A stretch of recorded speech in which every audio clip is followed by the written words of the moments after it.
बिस्मिल्लाहिर्रहमानिर्रहीम, अस्सलाम वालेकुम। आज के लेक्चर में हम लोग डिस्कस करेंगे chapter number 14 testing of hypothesis. Testing of hypothesis के लिए आप लोगों को सबसे पहले नल एंड अल्टरनेटिव हाइपोथेसिस बनाने होंगे, मतलब एक किस्म का मफरूज़ा। इसमें ये होता रहता है कि जो आप लोगों ने एस्टिमेशन की थी, एस्टिमेशन अबाउट पॉपुलेशन मीन, तो यहाँ पर अब आप लोग एस्टिमेशन कर चुके हैं। अब बेसिकली उसकी टेस्टिंग है कि वो जो हमने एस्टिमेशन की है वो ठीक है या गलत है, क्योंकि हमने अपने अंदाजे के मुताबिक बताया था कि पॉपुलेशन मीन का ये इंटरवल हमारे पास हो सकता है। अब हम लोग उस इंटरवल के मुताबिक हैं, सर ठीक हैं गलत हैं, हमारा वो जो मफरूज़ा था, वो जो हमारी एस्टिमेशन थी, वो ठीक है या गलत है, उसको चेक किया जाता है टेस्टिंग ऑफ हाइपोथेसिस के अंदर। तो ये हमारे पास आ रही हैं। हमारे पास हाइपोथेसिस दो किस्म के हैं। आपने सबसे पहले ये हाइपोथेसिस बनाना होता है। हमारे पास हाइपोथेसिस दो किस्म के होते हैं, null hypothesis and alternative hypothesis. इसके लिए जो डाटा होता है आपके क्वेश्चन में आपको मिल जाता है कि हम लोगों ने हाइपोथेसिस कैसे बनाने हैं।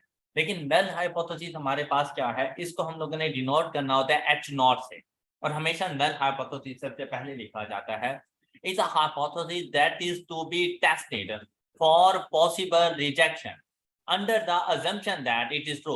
मतलब ये बिल्कुल ऐसी सिचुएशन है कि अगर आप किसी के बारे में ये बताना चाहते हैं कि ये पर्सन सच्चा है या झूठा है, मतलब इस पर्सन का करैक्टर कैसा है, तो आप ये जज करने के लिए कि उसमें अच्छाइयां कौन कौन सी हैं, आप ये ढूंढो कि इसमें बुराई कौन सी है। अगर आपको उसमें कोई बुराई नजर ना आए तो फिर अंडरस्टूड सी बात है, he is a good man. इसीलिए आप लोगों ने नल हाइपोथेसिस की टेस्टिंग करनी होती है, लेकिन आपने टेस्टिंग ये सोचकर करनी है कि आपने इसको गलत करना है। आपने ये देखना है to be tested for possible rejection, कि मैं इसको कहां पर रिजेक्ट कर सकता हूं। लेकिन आपकी अजम्पशन क्या होनी चाहिए कि इट इज ट्रू। अब देखें, ये बिल्कुल ऐसा ही है कि जैसे एग्जामिनर जब आपको आपके पेपर को चेक करने लगता है, वो ये सोचकर नहीं चेक करता कि उसने आपको पास करना है, वो ये सोचकर चेक करता है कि मैंने इस बच्चे को फेल करना है।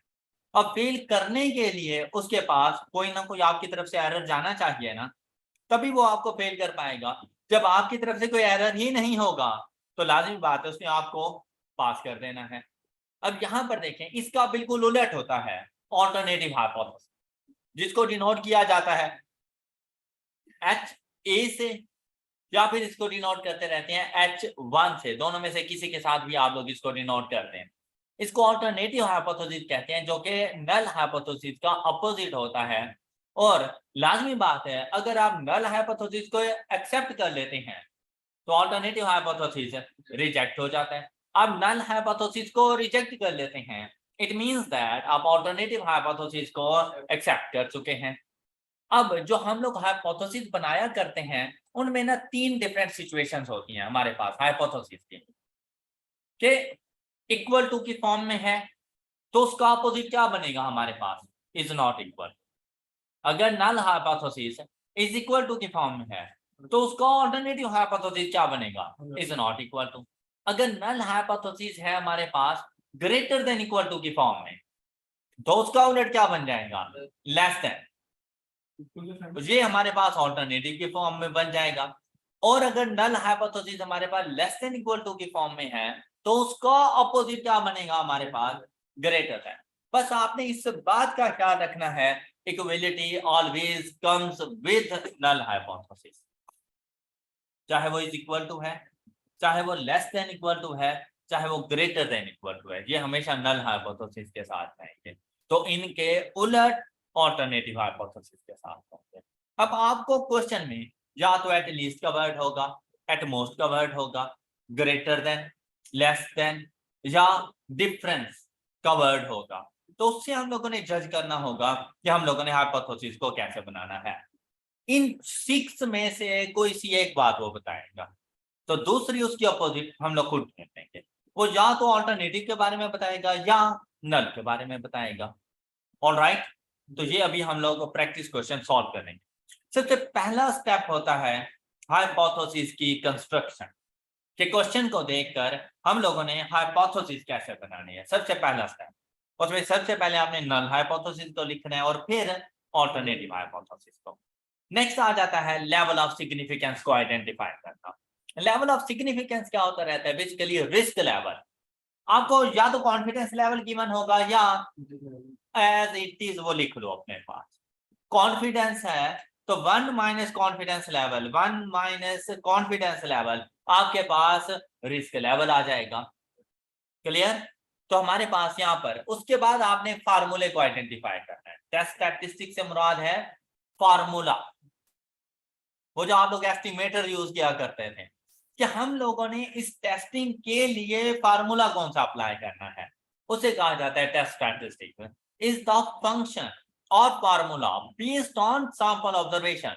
अब डाटा को देख के हम लोग डिसाइड करेंगे कि हम लोगों ने फार्मूला कौन सा अप्लाई करना है, on the basis of which null hypothesis is tested. मतलब सैंपल के डाटा को लेकर हमने नल हाइपोथेसिस को देखना है ना, कि वो हमारे पास नल हाइपोथेसिस का रिजल्ट क्या आ रहा है। अब इसके अंदर जो टेस्ट स्टैटिस्टिक हम लोग यूज करते हैं वो है Z test, T test and chi square testing. Z test, T test and ये 3 किस्म की टेस्टिंग है। Chi square testing Z and T test chapter number 14 है और chi square testing chapter number 15 है। बेसिकली टेस्टिंग ऑफ हाइपोथेसिस ही है। तो हम लोग तीनों टेस्ट आज ही पढ़ लेंगे, कंप्लीट हो जाएंगे इंशाल्लाह। फिर देखें, इसके बाद आपने देखना है एक्सेप्टेंस और रिजेक्शन रीजन। जब हम लोग एस्टिमेशन में थे ना, तो बेटा एस्टिमेशन हमेशा टू टेल होती थी। एस्टिमेशन हमेशा टू टेल होती थी, मतलब आप उसमें रिस्क लेवल को left and right hand side equally divide कर लेते थे। लेकिन जहां पर जो आपका रिजेक्शन रीजन है वो 1 टेल भी हो सकता है और वो 2 टेल भी हो सकता है। ये डिपेंड करता है आपके ऑल्टरनेटिव हाइपोथेसिस के ऊपर। हमेशा याद रखिएगा कि रिजेक्शन रीजन डिपेंड करता है ऑल्टरनेटिव हाइपोथेसिस के ऊपर, ना कि नल के ऊपर। तो ऑल्टरनेटिव के साइन को देखना होता है, तो ऑल्टरनेटिव का साइन कौन सा है। अब देखें, ऑल्टरनेटिव के इनमें से कोई से एक साइन होगा, या तो इज नॉट इक्वल टू की फॉर्म में, या लेस देन की फॉर्म में, या ग्रेटर देन की फॉर्म में। तो अगर आप लोगों के पास ऑल्टरनेटिव हाइपोथेसिस है इज नॉट इक्वल टू की फॉर्म में, इट मींस दैट इससे कम वाला भी रिजेक्ट, इससे ज्यादा वाला भी रिजेक्ट। तो जो आपके पास रिजेक्शन रीजन आएगा ना वो 2 टेल होगा। यहां पर आपको अल्फा बाय 2 करना पड़ेगा कि रिस्क लेवल को 2 पार्ट्स में आपने डिवाइड करना है। लेकिन अगर आपका ऑल्टरनेटिव हाइपोथेसिस लेस देन की फॉर्म में है, मतलब जो स्मॉलर एरिया होगा ना लेफ्ट हैंड टेल, वो सिर्फ रिजेक्शन रीजन है। ग्रेटर देन आप कह रहे हैं ग्रेटर देन इक्वल टू, मतलब या तो इससे ग्रेटर वैल्यू है, वो सारी की सारी एक्सेप्ट हो जाएगी जितनी मर्जी ग्रेटर हो। तो रिजेक्ट कौन से, मतलब मैं आपसे ये कहूं कि भाई मेरी क्लास के एवरेज मार्क्स एटलीस्ट 60 हैं, इसका क्या मतलब 60, 70, 80, 90, मैं इन सब के लिए कह रहा हूं कि ये ठीक है। लेकिन अगर 60 से कम हुए तो मेरी रिजेक्शन उस टाइम पे है कि मैं गलत उस टाइम पर हूं। तो अगर लेस देन का साइन होगा तो मेरे पास जो रिजेक्शन रीजन होगा वो 1 टेल होगा और वो लोअर टेल होगा और लेफ्ट हैंड साइड पर होगा। ऑलराइट। और अगर ऑल्टरनेटिव हाइपोथेसिस ग्रेटर देन के साइन के साथ है, मैं आपसे कहूं कि मेरी क्लास के एवरेज मार्क्स एट मोस्ट 60 हैं, बस 60 से ज्यादा नहीं है। अब 60 से ज्यादा चले गए तो मैं गलत हो जाऊंगा। तो फिर राइट हैंड साइड हमारे पास आएंगे, अपर टेल रिजेक्शन रीजन बनेगा और सारे का सारा रिस्क उसी साइड पर रहेगा।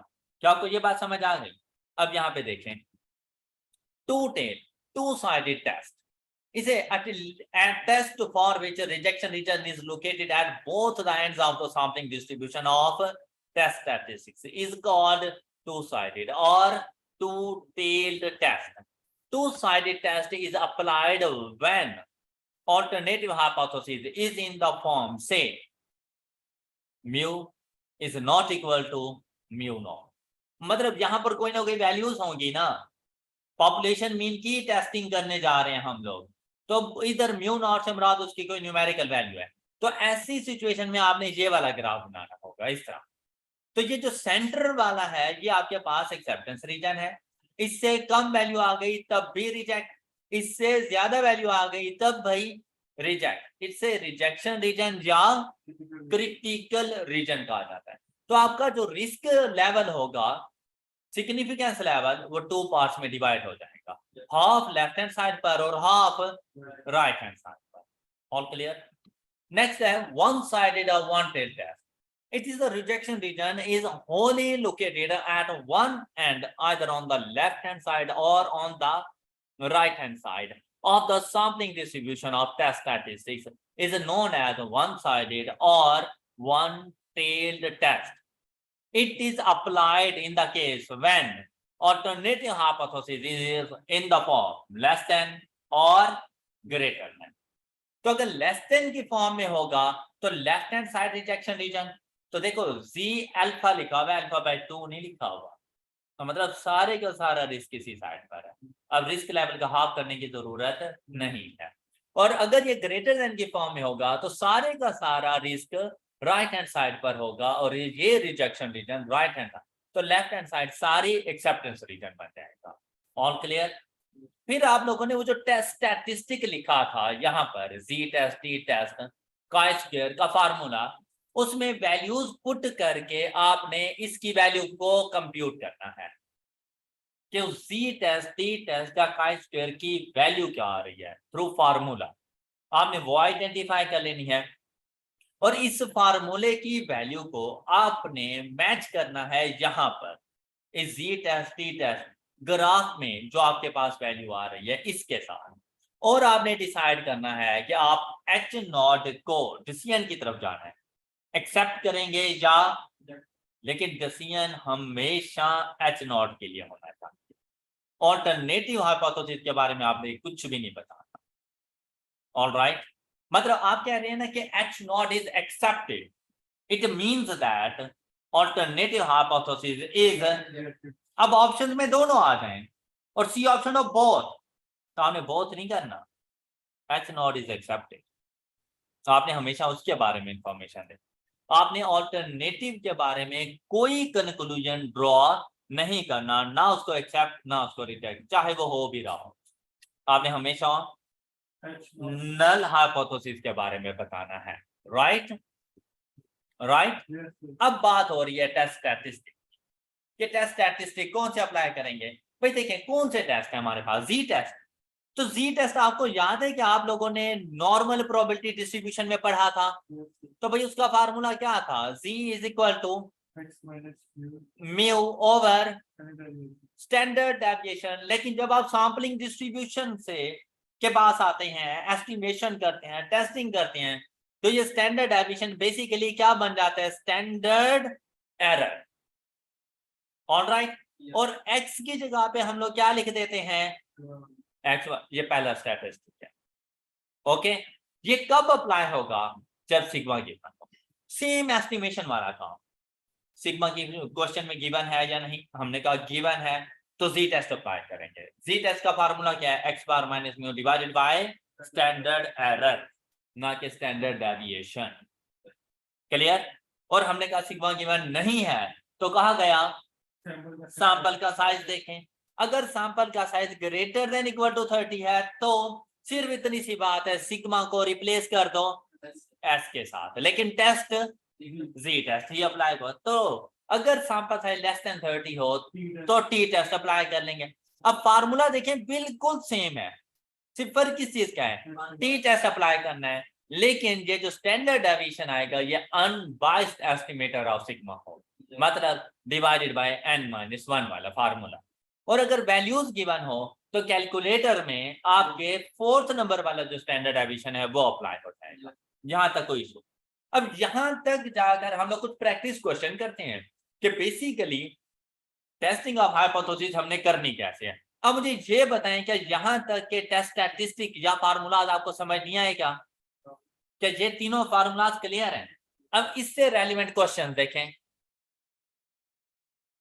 क्वेश्चन नंबर 1, अब यहां पर देखें कि हम लोगों ने टेस्टिंग ऑफ हाइपोथेसिस कैसे करनी है। देखिए भाई, एस्टिमेशन में पॉपुलेशन की वैल्यूज को हमने फाइंड करना था, टेस्टिंग में पॉपुलेशन और सैंपल दोनों की वैल्यूज हमें गिवन होंगी। क्लियर? अब ये देखें, suppose that score on an aptitude test used for determining admission to graduate study in statistics are known to be normally distributed with a mean of, अच्छा यार ये कौन सा मीन है? क्या उसने कोई सैंपल लिया? अभी तक कोई सैंपल की बात की? क्या वो जर्नल बात नहीं कर रहा, जैसे पूरी पॉपुलेशन की बात कर रहा हूं? तो बेटा ये पॉपुलेशन मीन है। पॉपुलेशन मीन को किससे डिनोट करते हो? तो यहां से आपको म्यू की वैल्यू मिल गई है। एंड स्टैंडर्ड डेविएशन किसका, और वो कितना है? तो पॉपुलेशन के स्टैंडर्ड डेविएशन को किससे डिनोट करेंगे? क्या सिग्मा गिवन है? फिर क्या कहता है? रैंडम सैंपल ऑफ, तो एन की क्या वैल्यू हमें मिल गई? 64। अब सैंपल की बात शुरू हो गई है। हैज सैंपल मीन ऑफ, और इसको किससे डिनोट करेंगे? एक्स बार से। क्या? 537। कहते हैं इज देयर एनी एविडेंस, ये हमें बताता है पूरे क्वेश्चन में कि भाई आपने टेस्टिंग ऑफ हाइपोथेसिस करनी है।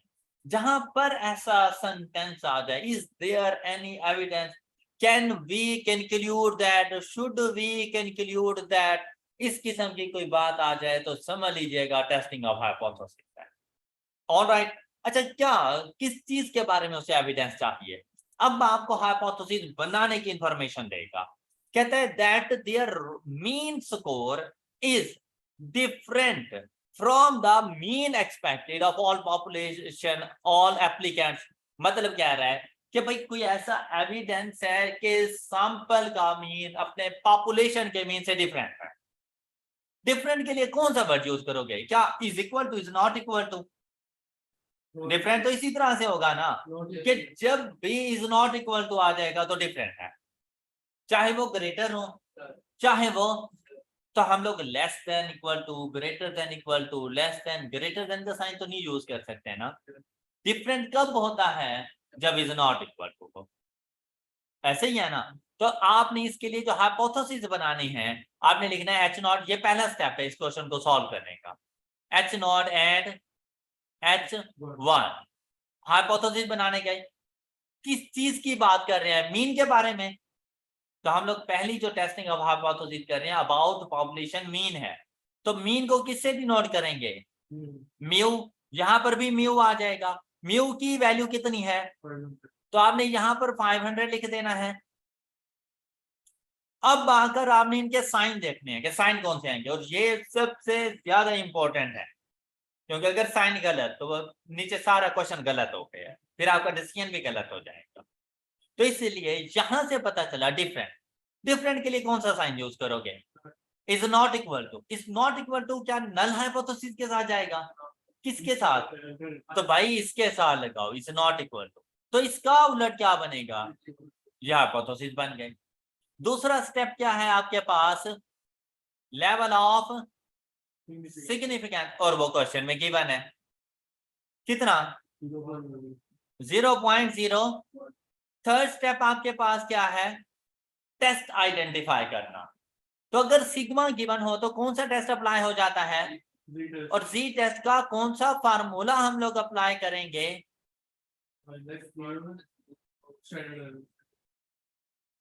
अब आपने यहीं पर फोर्थ स्टेप में इसकी वैल्यू को कंप्यूट कर लेना है।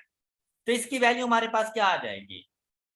537 x bar minus 500 divided by 100 divided by under root of 64।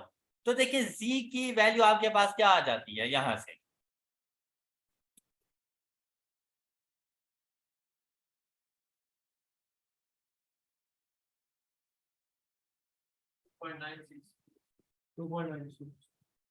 अच्छा, एक एमसीक्यूज आपका ये होता है कि भाई ये सिचुएशन है, बताएं कि इनके हाइपोथेसिस कौन से होंगे। तो आई होप कि आप आइडेंटिफाई कर सकते हैं कि इसके ये हाइपोथेसिस बनेंगे। क्लियर? दूसरा होता है कि टेस्ट स्टैटिस्टिक कौन सा अप्लाई करेंगे। तो आप बता सकते हैं कि हम इसके ऊपर जी टेस्ट अप्लाई करेंगे या टी टेस्ट अप्लाई करेंगे या का बता सकते हैं ना। थर्ड होता है टेस्ट स्टैटिस्टिक की वैल्यू क्या होगी? Find the value of test statistic, तो हमने बता देना 2.9। हाँ, मतलब जो भी टेस्ट आप अप्लाई कर रही हैं उस टेस्ट की वैल्यू क्या होनी है, तो फार्मूले में वो वैल्यूज पुट करें जो क्वेश्चन में गिवन है। तो जैसे इस क्वेश्चन के लिए टेस्ट स्टैटिस्टिक की वैल्यू क्या बनेगी? 2.9। आपने ये कर लेना है। फिर 5th नंबर पर आपने आना है और आपने ये देखना है कि एक्सेप्टेंस और रिजेक्शन रीजन। कहां से पता चलता है रिजेक्शन रीजन कौन सा बनेगा? ऑल्टरनेटिव हाइपोथेसिस से। कौन सा साइन है?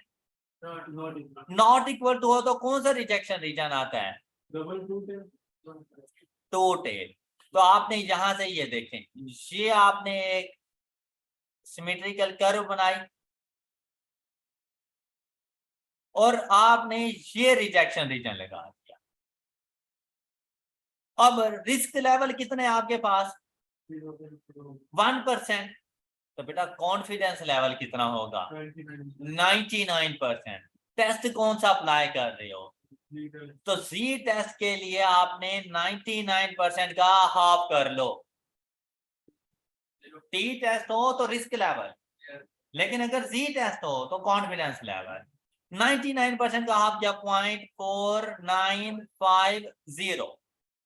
ये बात क्लियर? इस वैल्यू को जाके चेक करेंगे हम लोग टेबल पे।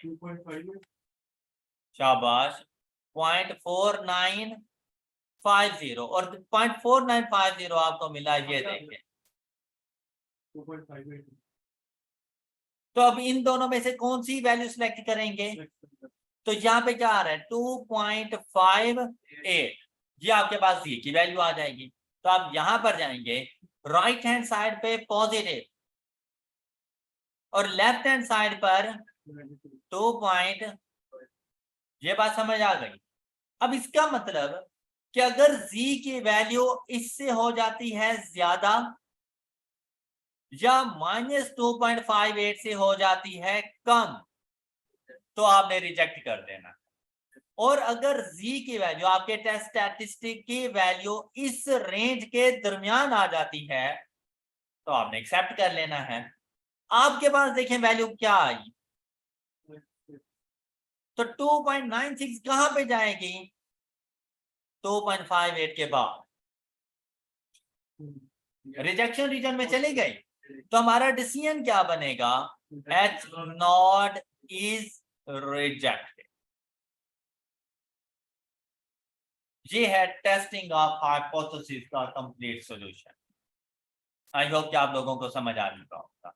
ऑलराइट, यही सब कुछ हम लोगों ने करना होता है। डन। अब क्वेश्चन नंबर 2 देखें। अब बेटा सारी वर्किंग बिल्कुल ऐसी है।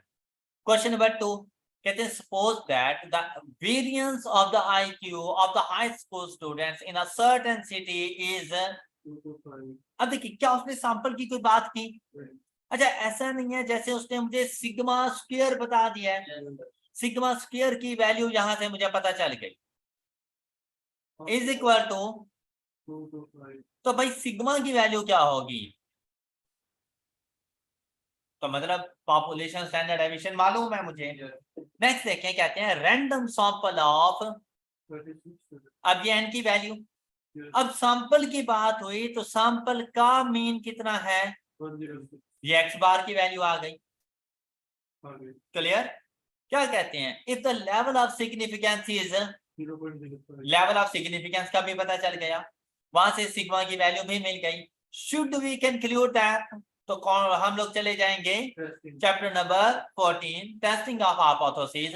अच्छा, क्या टेस्ट करना है? IQ of the high school student in the city are. अब अक्सर ऐसा होता है कि आपको पॉपुलेशन की वैल्यू या तो क्वेश्चन में बता दी जाती है, जैसे क्वेश्चन नंबर 1 में था, अदरवाइज हाइपोथेसिस बनाने के टाइम पर बताई जाती है। क्लियर? साइन कौन सा यूज हुआ है? Higher than. तो हायर देन के लिए कौन क्या हाइपोथेसिस बनते रहते हैं हमारे पास? अच्छा, यहाँ पर देखें, जस्ट 1 मिनट।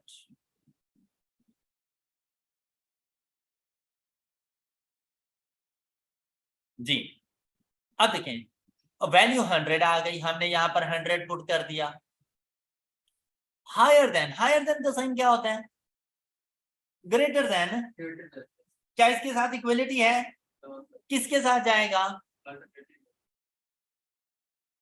तो इसका उलट वो किसके साथ चला जाएगा? ये इजी वे है हाइपोथेसिस के बनाने के लिए। Alright, clear? अच्छा, अब बेटा ज्यादातर हमारा फोकस होता रहता है ऑल्टरनेटिव हाइपोथेसिस के ऊपर कि हमारा ये ऑल्टरनेटिव हाइपोथेसिस ठीक बने। मैं इसको लेस देन इक्वल टू लिख दूं, या अक्सर अगर वो खुद आपको बना के देते हैं ना हाइपोथेसिस, वो अक्सर यूं कर देता है कि भाई इसको इज इक्वल टू कर देता है। उसके पीछे कॉन्सेप्ट सिर्फ उसका ये होता है कि null hypothesis always comes with equality, इसलिए वो इसको इज इक्वल टू कर देते हैं, नीचे वाले को ग्रेटर देन। मतलब अगर हम बनाएं तो हम अगर नीचे वाला अल्टरनेटिव ग्रेटर देन है तो ऊपर वाला लेस देन इक्वल टू, सिर्फ इक्वल टू नहीं। लेकिन अगर वो ऐसा कर भी दे खुद बनाते हुए तो परेशान ना हो जाना, आपने क्वेश्चन को सॉल्व करते रहना है, आपने उसको लेस देन इक्वल टू ही कंसीडर करना है। ओके ओके अच्छा, यहाँ पे अब हमने बनाया तो less than equal to proper way है इसका। अब देखें, अब इसके लिए लेवल ऑफ सिग्निफिकेंस 0.05 क्वेश्चन में गिवन था, जी टेस्ट अप्लाई होगा, क्यों? सिग्मा स्टैंडर्ड डेविएशन गिवन था, पॉपुलेशन। अब आगे वैल्यूज पुट करें, एक्स बार की वैल्यू क्या है? 106 minus 100 divided by 15 whole under root of 36। अब वैल्यू देखें इज इक्वल टू 2. ये टेस्ट स्टैटिस्टिक की वैल्यू। अब जब आप लोग जाएंगे रिजेक्शन रीजन की तरफ तो बताएं अब रिजेक्शन रीजन कौन सा बनेगा? कौन सा रिजेक्शन रीजन बनेगा इसके लिए? ग्रेटर देन का साइन है, वन टेल, और कौन सी टेल? Right hand side. तो ये वाला रिजेक्शन रीजन है, और ये सारे का सारा रिस्क, कितना रिस्क था? तो वो इधर ही है। क्लियर? अब यहां पर देखिए, अब कॉन्फिडेंस लेवल का हाफ नहीं करना, कॉन्फिडेंस लेवल का हाफ उस टाइम पे करना जब टू टेल हो। एस्टिमेशन सारी टू टेल थी, तो वहां पे एस्टिमेशन के टाइम पर कॉन्फिडेंस लेवल का हाफ हो सकता था, टेस्टिंग में नहीं। टेस्टिंग में सिर्फ उस टाइम जब alternative hypothesis is not equal to की फॉर्मूला।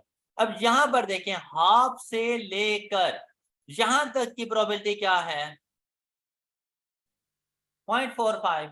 तो ये जी अल्फा ये वाला वैल्यू मैंने फाइंड करना है, तो 0.45 जाके टेबल में चेक करेंगे तो मेरे पास आंसर आ जाएगा, इसको सिलेक्ट करूंगा 1.65। तो भाई यहाँ पे 1.65, अब राइट हैंड साइड पर है तो पॉजिटिव लिखो। अब मैच करो, मेरे पास वैल्यू क्या है? 2.4, जबकि मेरी लिमिट कहां तक थी? क्रॉस कर गए, रिजेक्शन रीजन में चले गए, तो डिसीजन क्या बनेगा? H not is rejected. जी आपने कौन सा क्वेश्चन सॉल्व कर लिया? ये कौन से क्वेश्चन का सॉल्यूशन मिल गया आप लोगों को? क्वेश्चन नंबर 2 का। Any question?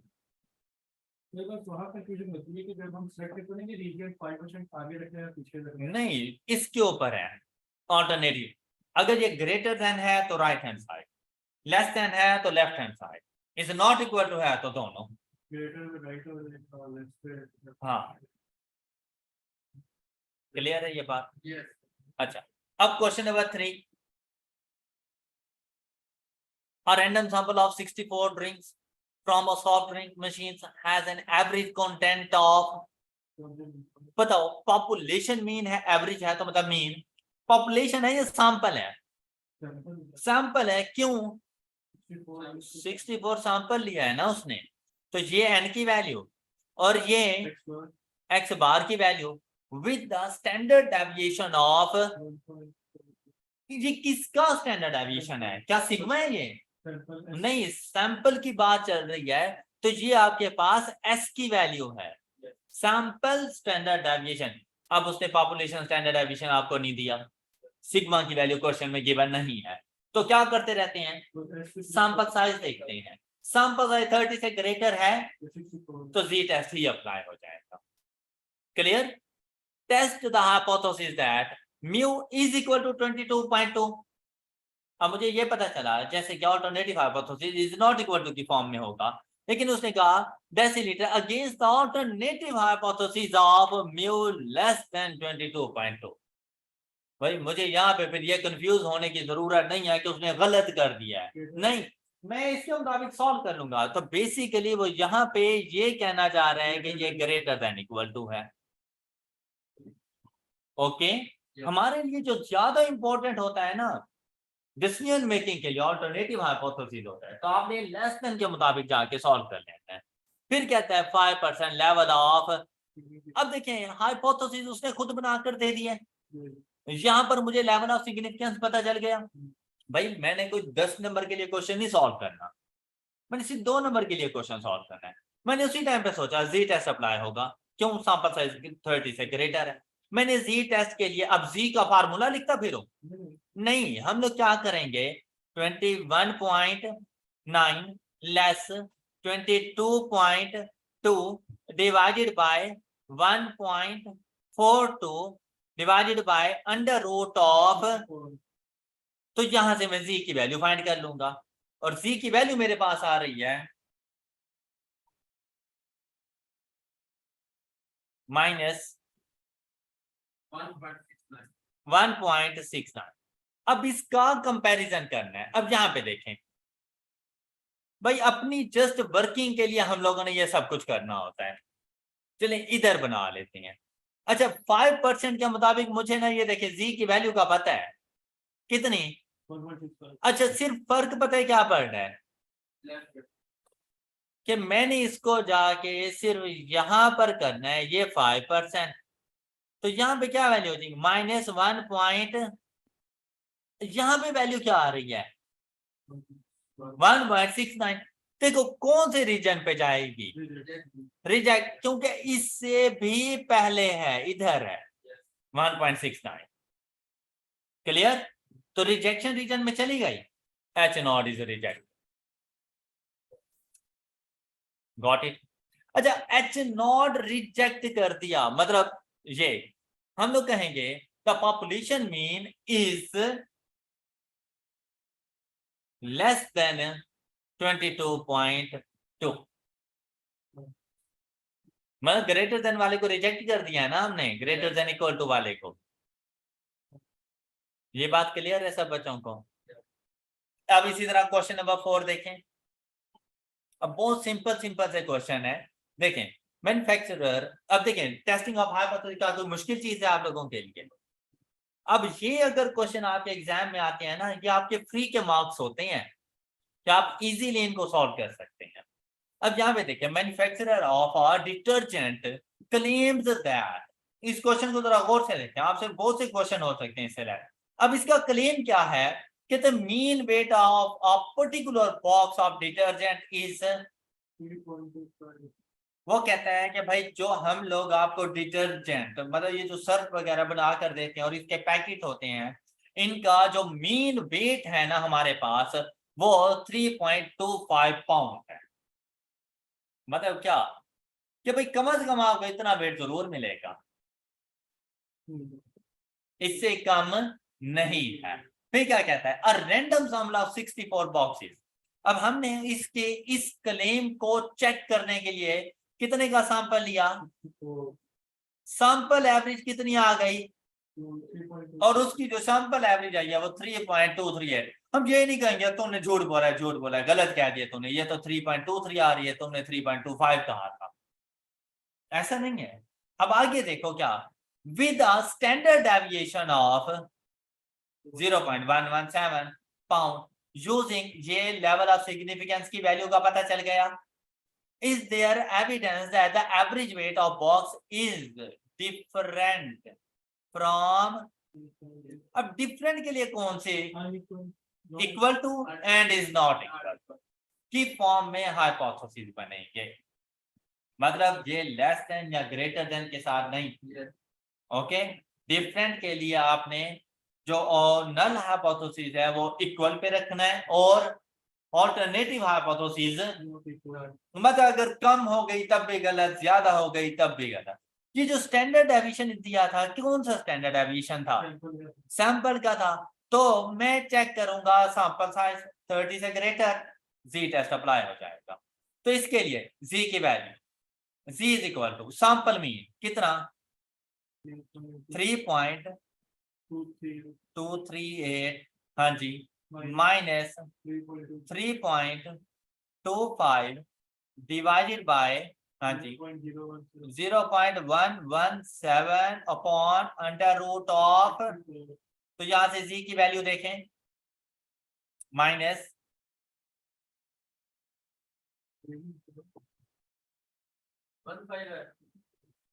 कौन सा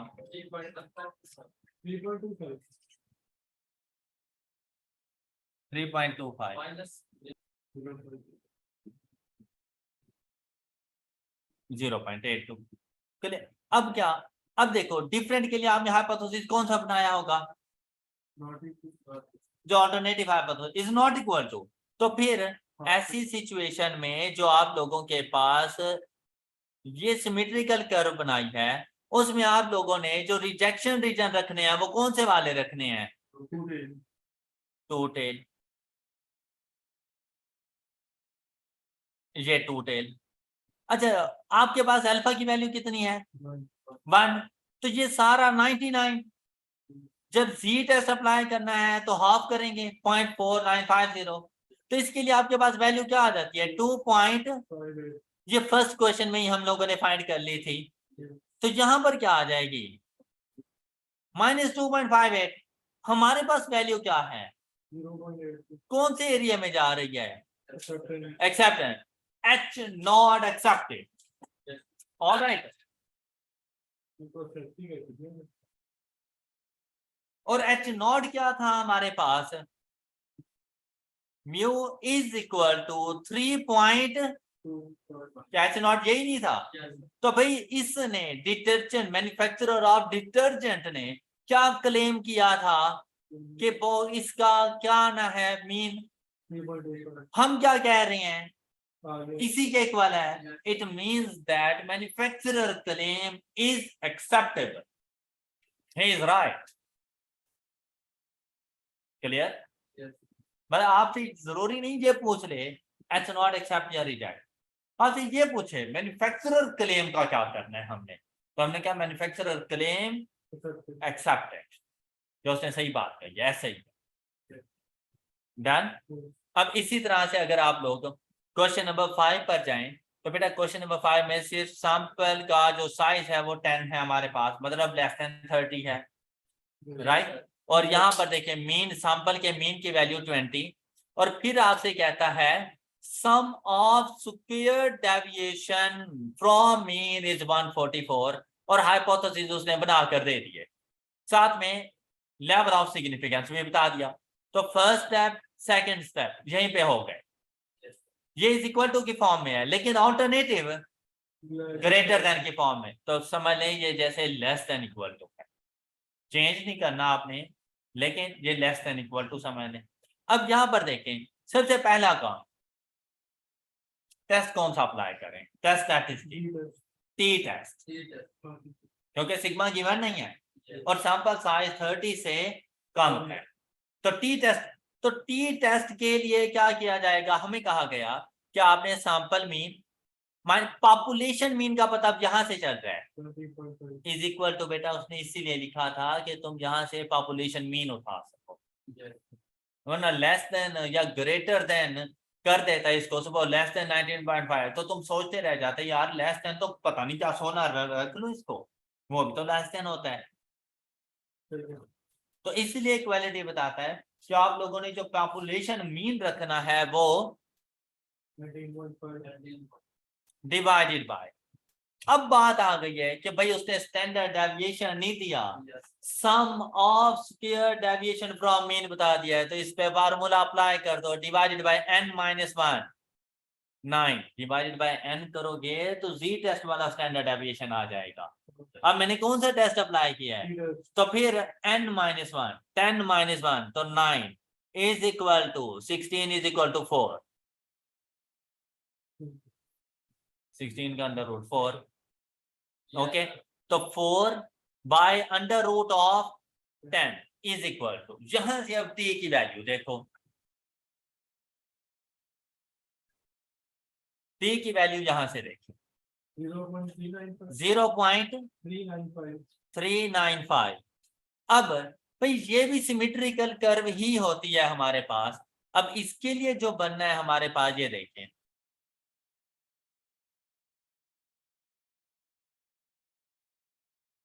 ग्रेटर देन का साइन, तो rejection region right hand side पर, सारे का सारा रिस्क इधर ही है। और कितना है रिस्क, 5%। कौन सा टेस्ट है, तो भाई मुझे ये वाली वैल्यू फाइंड करने की जरूरत टी टेस्ट के लिए रिजेक्शन रीजन हो। ऑलराइट, अब यहां पे पहुंचे टी टेस्ट के पास।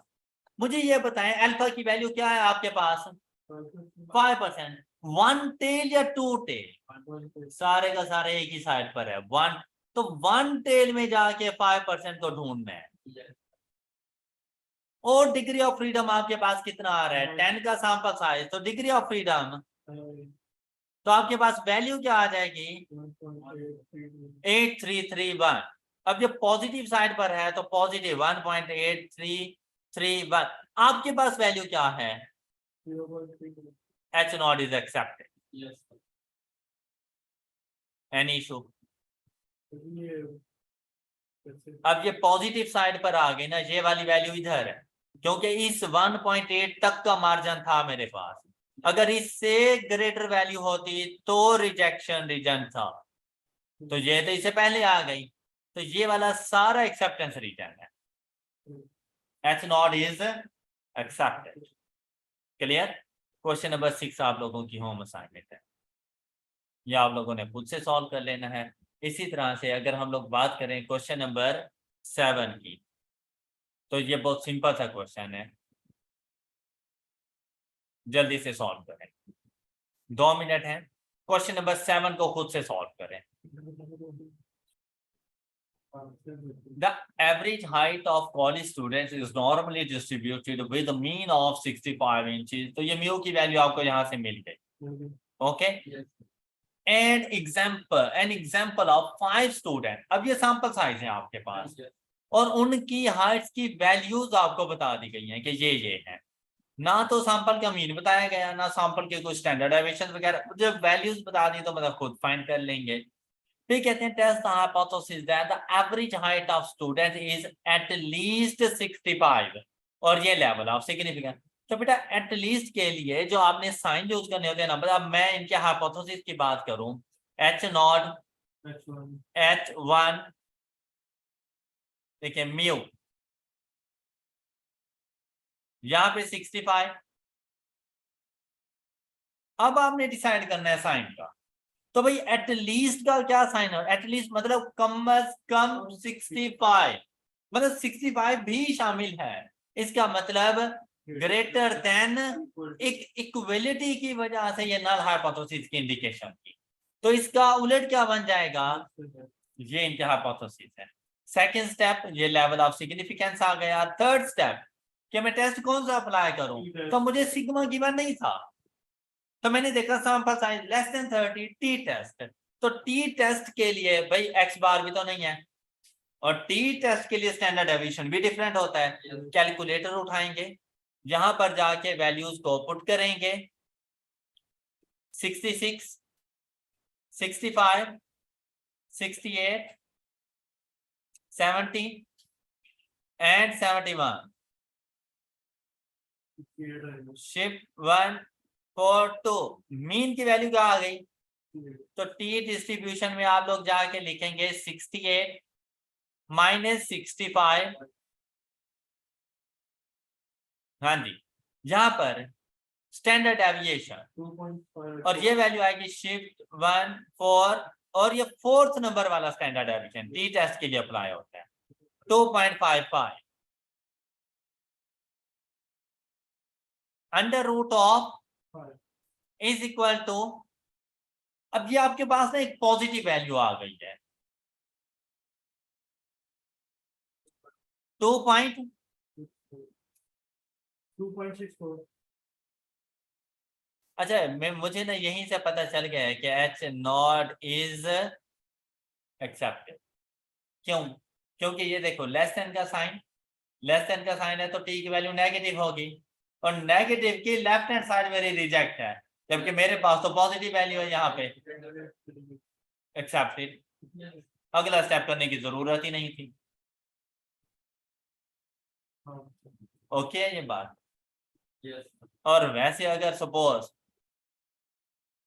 आपका दिल कर रहा हो कि इसके बगैर मैं क्वेश्चन कैसे कंप्लीट करूं, लेस देन का साइन, ये रिजेक्शन रीजन, सारा रिजेक्शन रीजन इधर ही है 5%। वन टेल में जाएंगे, डिग्री ऑफ फ्रीडम हमारे पास क्या आ जाएगा 4, तो आपने ये देखें ये वाली वैल्यू 2.1319, लेकिन माइनस में 2.131, जबकि मेरे पास वैल्यू क्या है, तो क्या इस एरिया में नहीं आ जाएगी? तो एक्सेप्टेड, क्योंकि रिजेक्शन सिर्फ यहाँ पे मौजूद थी। क्लियर? अच्छा नेक्स्ट बेटा, अब हमारे पास आ जाते हैं जिस तरह एस्टिमेशन में आप लोगों ने सबसे पहले किया था confidence interval for estimating population mean, तो सबसे पहले आपने जो टेस्टिंग की है वो testing of hypothesis about population mean की है। फिर एस्टिमेशन में आपने पढ़ा था confidence interval for estimating the difference between two population mean, ऐसे ही था ना? तो आप उसकी टेस्टिंग करेंगे, testing of hypothesis about the difference between two population mean, और वो कुछ इस तरह से। अगर आपको ये वाले कॉन्सेप्ट समझ आ चुके हैं, आगे आपका टेस्टिंग ऑफ हाइपोथेसिस जरा भी मुश्किल नहीं है। अब सिर्फ फर्क फार्मूलाज टेस्ट स्टैटिस्टिक का आना है, और वो फार्मूलाज कुछ इस तरह से हैं आपके पास। अब यहाँ पर सेम वही चीजें आ गई, अब सिर्फ फर्क क्या है बेटा, कि जहां पर आप एक्स बार यूज कर रहे थे वहां पे एक्स बार 1 माइनस एक्स बार 2, जहां पे म्यू यूज कर रहे थे वहां पे mu 1 minus mu 2, difference between two population mean. और अब जो स्टैंडर्ड एरर आएगा वही standard error about the estimating for difference between two population mean, मतलब sigma 1 square over n1 plus sigma 2 square over n2, ये अप्लाई हो जाना है। लेकिन यहाँ पर ना हमेशा याद रखना कि μ1 माइनस μ2 इज इक्वल टू 0, यहां पर आपने हमेशा 0 पुट करना है। तो आपको सैंपल मीन्स के डिफरेंसेस दिए गए हैं, यहाँ पर दोनों पॉपुलेशन के मीन्स के दरमियान डिफरेंस आपने देखना है। तो मतलब ये इस तरह से होता है, अगर मैं इसके हाइपोथेसिस की बात करता चलूं तो इसका भाई हाइपोथेसिस जो आपने बनाना होगा ना वो ये देखिए इस तरह से है। जैसे ही नल हाइपोथेसिस की अगर बात करें तो हम लोग कहेंगे कि μ1 इज इक्वल टू μ2, तो इसका ऑल्टरनेटिव हाइपोथेसिस हमारे पास क्या बन जाएगा, μ1 इज नॉट इक्वल टू। अच्छा अब इस चीज को देखो, क्या मैं इसको यूं लिख लूं μ1 माइनस μ2 इज इक्वल टू 0, और हमेशा यही है। तो इस वजह से यहां पर आकर आप लोगों ने हमेशा 0 पुट कर, आपको यहां पर पॉपुलेशन के मीन की वैल्यूज गिवन नहीं होंगी कि आप उनका डिफरेंस फाइंड करें, तो यहां पर हमेशा 0 आएगा। सैंपल दो डिफरेंट सैंपल्स के मीन गिवन होंगे, दो डिफरेंट पॉपुलेशंस के स्टैंडर्ड डेविएशंस गिवन होंगे, आपको वो वैल्यूज आप पुट करेंगे, तो ये तो और ज्यादा इजी हो गया है। क्लियर? अब बाकी सारा मेथड बिल्कुल वैसा ही है जैसे आप लोग इससे पहले पढ़ते रहे। अब अगर सिग्मा की वैल्यूज गिवन नहीं है तो पॉपुलेशन साइज सैंपल साइज देखेंगे, ग्रेटर देन इक्वल टू 30 है तो सिग्मा रिप्लेस हो जाएगा एस के साथ। ये बात क्लियर हो गई? पहले इससे रेलिवेंट जाके हम लोग प्रैक्टिस क्वेश्चन सॉल्व करते हैं, फिर इसी का थर्ड फार्मूला देखते हैं कि अगर हमारे पास सैंपल साइज लेस देन 30 हो तो क्या करना है हम लोगों ने। अब इन दोनों सिचुएशन में जी टेस्ट अप्लाई होना है, तो इससे प्रैक्टिस क्वेश्चन देखें। Question number 8. Random sample of 100 workers in a large firm took an average of 14. अब देखें ये जो 14 की एवरेज है ये किसकी है जी सैंपल की कौन से वाले सैंपल की 100 वर्कर्स की तो कंप्लीट आ टास्क और random sample of 150 worker means n2 की वैल्यू एक और सैंपल आ गया तो ऊपर एक अलग से सैंपल था ऊपर वाले को n1 कह दो नीचे वाले को n1 का लिए जो मीन की वैल्यू है उसे x बार 1 कह दो 14 तो इसके मीन को क्या कहोगे x बार 2 11 फिर क्या कहता है to complete the task can it be assumed अब यहां से पता चला कि भाई टेस्टिंग ऑफ हाइपोथेसिस है ये लेवल ऑफ सिग्निफिकेंस आ गया that the average time taken by workers in two forms is same या different अब सेम के लिए बेसिकली वो क्या कह रहे हैं भाई उसने यहाँ पे ये नहीं कहा कि सैंपल का एवरेज कहता है दोनों फॉर्म्स का जो एवरी टाइम है वो सेम है मतलब वो ये कह रहा है कि म्यू 1 इज इक्वल टू तो बेटा सेम तो इसी सिचुएशन में होगा ये नल हाइपोथेसिस है तो इसका ऑल्टरनेटिव क्या बन जाएगा म्यू 1 नॉट इक्वल टू तो भाई जब डिफरेंट का वर्ड यूज करता है तो वो आपको ये बता देता है ऊपर वाला हम फाइंड कर लेते हैं सेम का वर्ड यूज करेगा तो ऊपर वाला बता रहा है नल हाइपोथेसिस ऑल्टरनेटिव हम फाइंड कर लेंगे क्लियर अच्छा अब यहां से पता चल गया कि टू टेल रिजेक्शन रीजन आएगा फिर क्या कहता है if the standard deviation of all the workers means population all the workers तो मतलब population of first form second form is 2 minutes and ये सिग्मा की वैल्यूज गिवन अब जब सिग्मा की वैल्यूज गिवन है तो जी टेस्ट अप्लाई हो जाना है तो अब हम लोग क्या करेंगे Z test is equal to 2 minus 3 अब -0 करने की जरूरत नहीं है आगे divided by whole under root of मतलब मैं इसको यूं कर लेता हूं ये आपको समझ आ गई है सॉरी ये तो हमारे पास वो आ गया ना सिग्मा यहाँ पे मीन की value 14 minus 11 whole divided by under root of 2 का स्क्वायर बाय 100 प्लस 3 का square by 150 is equal to ये आपके पास Z test and the answer is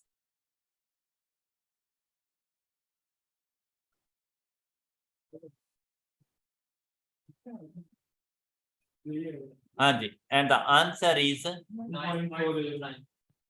9.49 अच्छा अब देखो भाई इज नॉट इक्वल टू के फॉर्म में है टू टेल हो जाएगा तो अगर 5% हो जी टेस्ट है तो 5% लेवल ऑफ सिग्निफिकेंस के लिए जी की वैल्यू मेरे पास क्या बनती रहती है 1.96 तो ये तो 9 पॉइंट समथिंग है तो रेंज को क्रॉस नहीं कर जाएगा तो एच नॉट रिजेक्टेड ओके और एच नॉट क्या था इज इक्वल टू तो हम लोग कहेंगे कि भाई ये जो उसने पूछा था can it B assumed that every time taken by the workers in the two forms is same no not same is different all right ये इसका डिसीजन था इसी तरह से अगर आप लोग क्वेश्चन नंबर 9 पर आए तो देखें a tire manufacturing wishes to test two types of tires अब पहले आपके पास जो इसने एग्जांपल दी कहते हैं 50 टायर्स अब जिस तरह से मैं ये शॉर्टकट अप्लाई कर रहा हूँ ना कि मैंने अब ये डायग्राम नहीं बनाई अपने माइंड में बनाई मैंने सोच लिया यही काम आपने अपने पेपर्स में करना है लेकिन ये उस टाइम होता है जब परफेक्शन आ चुकी तो जब ये क्वेश्चन आप अच्छे से सॉल्व कर लेंगे तो बाद में सिर्फ आपका कैलकुलेटर होगा और आप डिसीजन तक पहुंच जाएंगे अब यहाँ पे देखें यहाँ पर बेटा ये N1 है 50 टायर्स मीन लाइफ ये x बार 1 है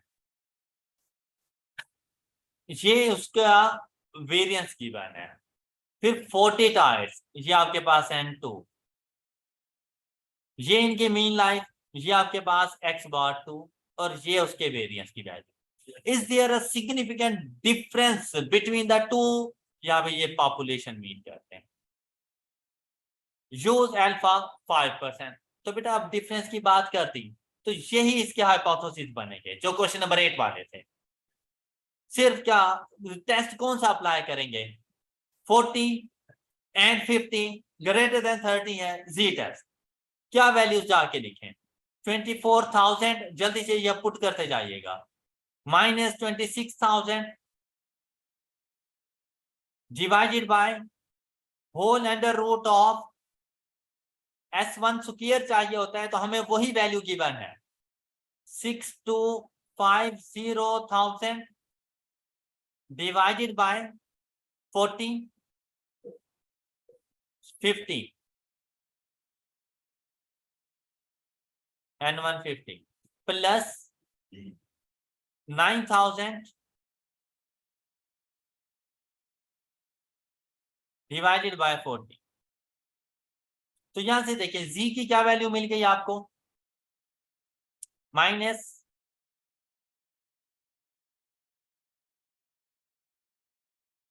minus 3.3.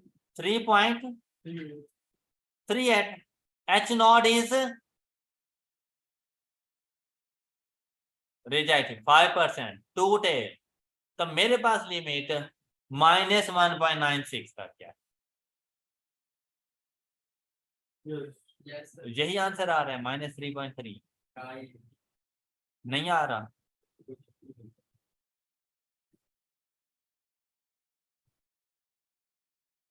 हाँ जी। अब बेटा हम लोग चलेंगे क्वेश्चन नंबर 10 की तरफ। अब यहां पर अगर आप लोग देखें द वेट ऑफ 4%, अब सैंपल साइज लेस देन 30 हो गए हैं। Before the stop smoking and 5 weeks after they stop smoking are as follows। अब स्मोकिंग करने से पहले और स्मोकिंग करने छोड़ने के बाद उनके वेट्स की वैल्यूज ये हैं हमारे पास। Test the hypothesis that giving up smoking has no effect on a person's weight।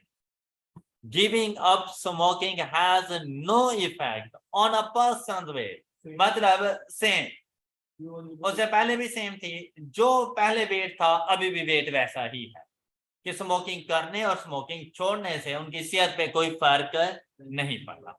Alright, तो μ1 इज इक्वल टू μ2 और दूसरा μ1 इज नॉट इक्वल टू μ2। अब यहां पर देखें तो बेटा ऐसी सिचुएशन में हम लोगों ने एस्टिमेशन में क्या देखा था कि डी की वैल्यू फाइंड करो। डी क्या होता था? After minus before. तो आफ्टर माइनस बिफोर देखो 154 माइनस 148 0 50 माइनस 3 एंड 2। अब ये वाली वैल्यूज अपने कैलकुलेटर को बताओ। 6 0 माइनस 3 2। अब यहां से देखो आपको डी बार की वैल्यू मिल जाएगी 1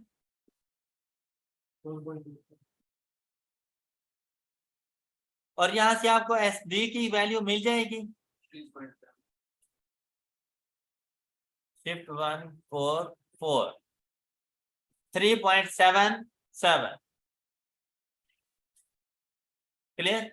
अब जरा इसका फार्मूला देख लें कि अगर हमारे पास सिग्मा गिवन ना हो और सैंपल साइज 30 से लेस देन हो तो हम लोगों ने ये फार्मूला अप्लाई कर देना है इसके ऊपर। टी टेस्ट अप्लाई होगा D bar minus D not. तो बेटा ये डी नॉट वही है μ1 माइनस μ2, तो मतलब डी नॉट की वैल्यू क्या पुट करोगे? 0। डी बार कैलकुलेटर से पता चल गया, एस डी कैलकुलेटर से पता कर लिया अंडर रूट ऑफ एन। तो ये टी टेस्ट की वैल्यू आपके पास आ जाएगी। ये बात क्लियर है? एस डी फाइंड करने का फार्मूला यहाँ पे मेंशन है, अदरवाइज हम लोग कैलकुलेटर की हेल्प लिया करेंगे एस डी की वैल्यू को फाइंड करने के लिए। अब इस क्वेश्चन को सॉल्व करते हैं। T is equal to 1.25 minus 0 वो लिखने की जरूरत नहीं है, divided by 3.77 divided by under root of तो देखिए आपके पास टी की क्या वैल्यू आ गई 0. अब देखें 5% लेवल ऑफ सिग्निफिकेंस, और ये level of significance 5% one tail है या टू टेल है, इज नॉट इक्वल टू की फॉर्म में ऑल्टरनेटिव हाइपोथेसिस टू टेल है।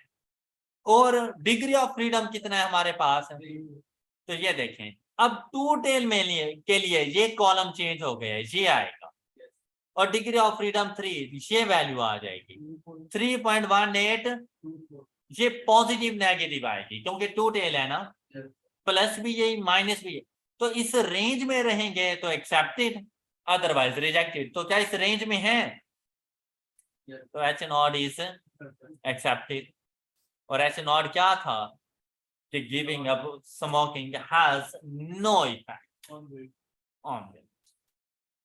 ऑलराइट जी, नेक्स्ट कॉन्सेप्ट देखें, हम लोगों ने पढ़ा था test estimation about the population proportion and estimation about the difference between two population proportion. अब उन दोनों की टेस्टिंग करनी है, तो फार्मूले में सिर्फ फर्क क्या आएगा कि जहां पर एक्स बार यूज कर रहे हो वहां पे स्मॉल पी सैंपल प्रोपोर्शन, और जहां पे म्यू यूज कर रहे हो वहां पे capital P, okay, population proportion use हो जाएगा। तो इनके फार्मूलाज हमारे पास ये, testing the hypothesis about population proportion, तो फार्मूला क्या बनेगा, small P sample proportion minus population proportion divided by standard error. अब स्टैंडर्ड एरर देखें भाई, वैसे स्टैंडर्ड एरर का फार्मूला होता था sigma over under root N, right. तो बेटा अगर सिग्मा ना हो तो फिर सैंपल स्टैंडर्ड डेविएशन यूज कर सकते थे, S over under root N. लेकिन बेटा अगर यही काम है प्रोपोर्शन में, कि भाई अगर वैसे तो पॉपुलेशन का प्रोपोर्शन यूज होता है, वो ना हो तो सैंपल का प्रोपोर्शन यूज होता रहता है। एस्टिमेशन में पॉपुलेशन का प्रोपोर्शन नहीं था, तो हम small P small Q divided by N और होल अंडर रूट करते थे। लेकिन अब टेस्टिंग में तो पॉपुलेशन का प्रोपोर्शन मौजूद है, उसको प्रेफर करना। तो यहां पर आपने स्टैंडर्ड एरर फाइंड करने के लिए स्मॉल पी स्मॉल क्यू नहीं लिखना, capital P capital Q, alright, population के प्रोपोर्शंस को लेकर आ। और जब आप लोग difference between two population proportion पहुंचेंगे तो फार्मूला ये देखें P1 माइनस P2 माइनस, अब ये सारे का सारा फिर से जीरो हो जाएगा, जैसे μ1 माइनस μ2। अब ये वैल्यूज गिवन ही नहीं है, जब गिवन नहीं है तो क्या इधर अप्लाई कर सकते हो, तो फिर सैंपल के प्रोपोर्शन यूज करते हैं। ऑलराइट, अब इससे रेलेवेंट जरा क्वेश्चन देखें। Question number 11, X designates the defective parts produced by an automatic machine from a randomly selected sample of 50 parts. 10 are defective. तो यहां पे सैंपल का जरा पोर्शन देखें, proportion 10 by 50 is equal to 0.2. Let P be the true proportion of all the parts that are defective. Test the alternative hypothesis. और वो alternative hypothesis क्या है, population proportion is not equal to, तो फिर इसका null hypothesis क्या हो जाएगा, is equal to 0.1. अब यहाँ पर देखें, जब भी प्रोपोर्शन होता है हमेशा जी टेस्ट अप्लाई होता है, उसमें तो सोचने की बात ही नहीं है, टी टेस्ट वगैरह। और लेवल ऑफ सिग्निफिकेंस क्या है 0.1। अगर इज नॉट इक्वल टू के फॉर्म में है तो टू टेल के लिए 0.1 पर वैल्यू क्या होती रहती है मेरे पास, -2.582।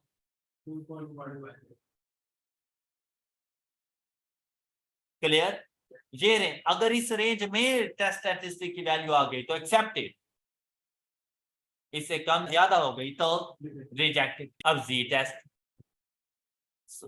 सैंपल का प्रोपोर्शन माइनस पॉपुलेशन का proportion divided by standard error.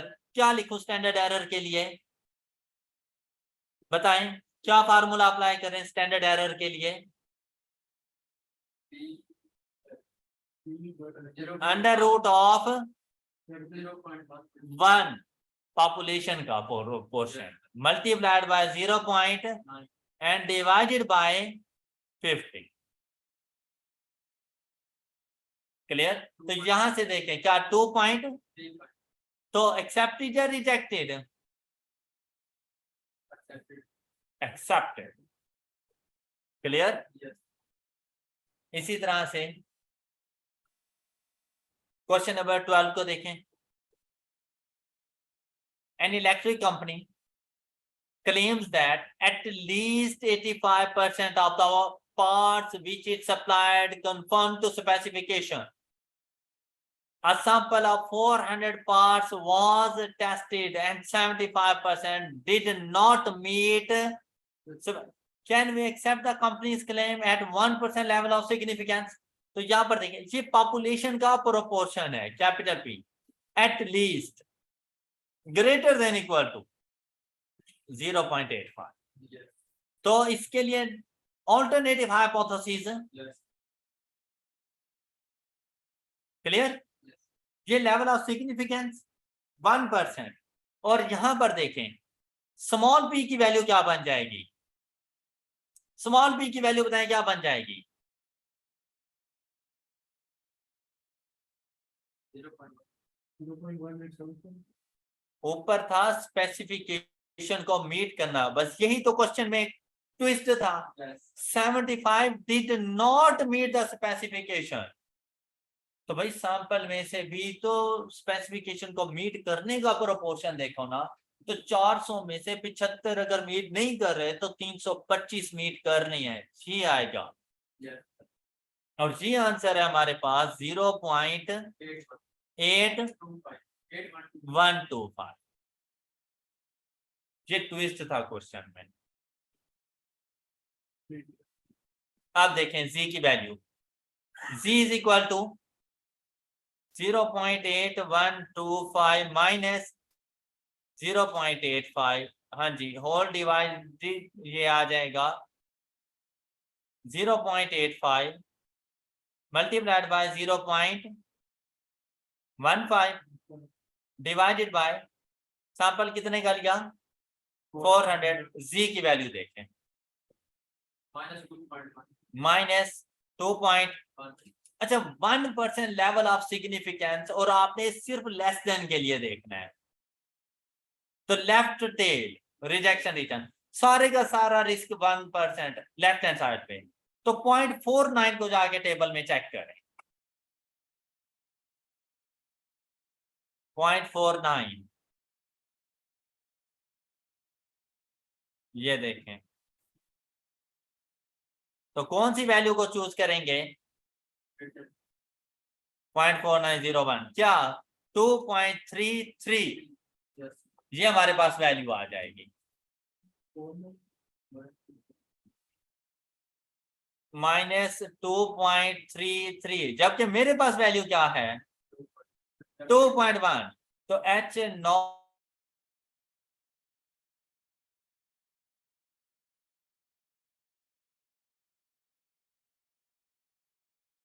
Is specifications. So company's claim is true. Company's claim is accepted. Any issue? No. Question 30. अब ये सबसे ज्यादा सिंपल क्वेश्चन है कि टू पॉपुलेशन प्रोपोर्शंस. अब यहाँ पे देखें an expert is interested in proportion of male and females in a population that have a certain minor blood disorder. अच्छा बेटा आपको याद होगा मैंने आपसे कहा था कि जब आप लोग मौजूद होते हैं एस्टिमेशन में तो वहां पर प्रोपोर्शन का जो वैल्यू होती है ना वो नेगेटिव नहीं हो सकती. तो हमेशा ग्रेटर को पहले और स्मॉलर को बाद में रखना. जहां पर हमने टेस्ट स्टैटिस्टिक फाइंड करना होता है जी की वैल्यू पॉजिटिव नेगेटिव हो सकती है. तो इसके लिए जो डाटा पहले देंगे वो पहले लिखोगे चाहे वो प्रोपोर्शन स्मॉलर है या ग्रेटर है. इसके लिए सोचने की जरूरत नहीं होती. अब यहाँ पे क्या कहता है in a random sample of 100 male 31 are found to be affected whereas only 24 of 100 females test appears to have been disordered. Can we conclude that 5% level of significance that the proportion of men, अब आप लोगों ने इसको P1 कह देना है men को, in the population affected with this blood disorder is significantly greater than the proportion of women. तो मुझे लगा ये इसने ऐसे कहा है कि P1 is greater than P2, ये alternative hypothesis. Yes. तो इसका null hypothesis P1 less than equal to P2.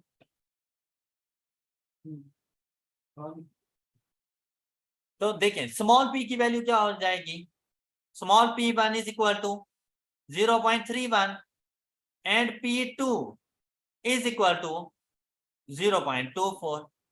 z test apply करेंगे 0.31 माइनस 0.24.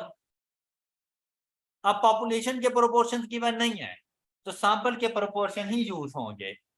क्या लिखेंगे 0.31 multiplied by 0.69 divided by 100 plus 0.24 multiplied by 0.76 divided by 100. अब यहां से z की वैल्यू देखें क्या आ रही है हमारे पास,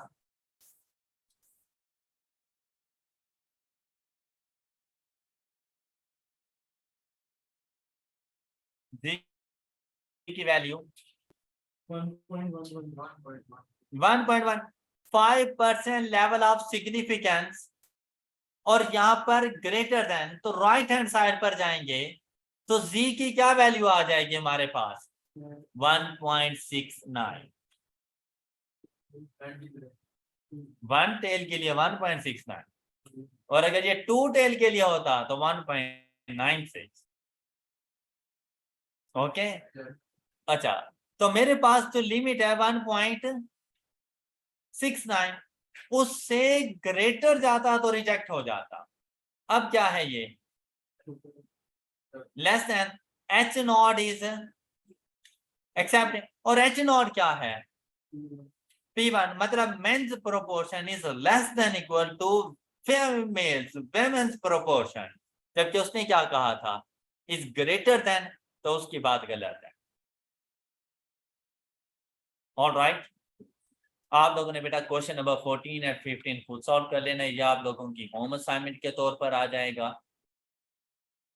और हमारे पास टेस्टिंग ऑफ हाइपोथेसिस में चैप्टर नंबर 14 कंप्लीट हो चुका है. That's all for today. अपना बहुत सा ख्याल रखिएगा. नेक्स्ट लेक्चर में मिलेंगे. अल्लाह हाफिज.